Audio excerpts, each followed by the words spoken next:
Adesso vorrei fare concludere il nostro portavoce di lista. Ok, grazie.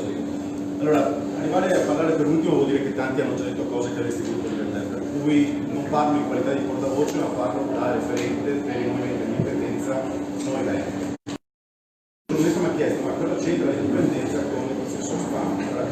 In realtà la risposta è abbastanza semplice, qualcosa l'ha già detta anche l'avvocato Cantaggione. Quando io vedo scrivere un libro da un professore e leggendo questo libro mi ritrovo in molte delle cose che sono scritte nello stesso, cioè l'autogoverno della società civile, molte cose di quello che io vorrei già sono nel suo programma mentale.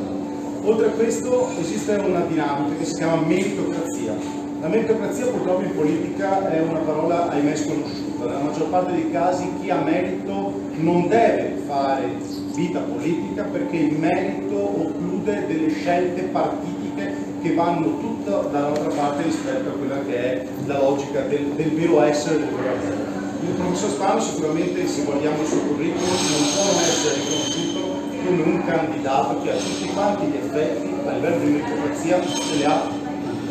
Per quello che concerne invece il discorso dell'indipendenza, noi riteniamo come indipendenza del Veneto di essere degli indipendentisti razionali. Cosa vuol dire indipendenza razionale? Vuol dire che non siamo sicuramente qui a sbandierare la bandiera indipendenza oggi e subito, perché questa affermazione è inconciliabile con la realtà delle cose.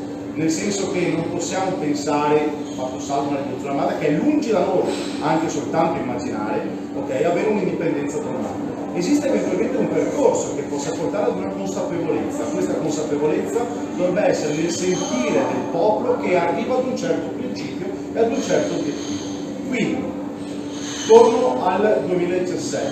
C'è stato un signore che ha una carica abbastanza importante in regione che ha dichiarato: la madre di tutte le battaglie è l'autonomia.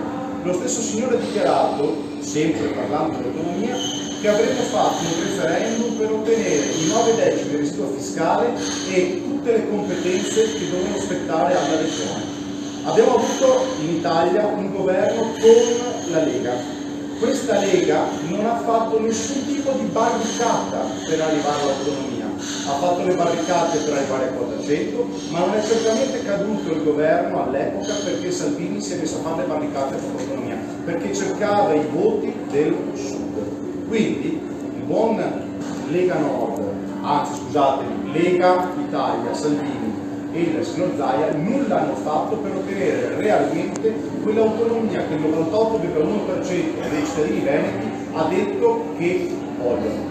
Noi siamo qui per aiutare questo gruppo che è sicuramente con persone estremamente competenti e nell'ambito della burocrazia hanno sicuramente che da dire in molti campi per ottenere questo risultato. Noi vogliamo spingere l'asticella il più alto possibile, non si può chiedere una competenza o un decimo del rito fiscale, bisogna puntare alto, noi siamo qui per questo. Poi la consapevolezza, una volta ottenuti questi obiettivi, potrà eventualmente portare il governo a chiedere qualcosa di più, che è quello che c'è scritto qui sopra. Signori,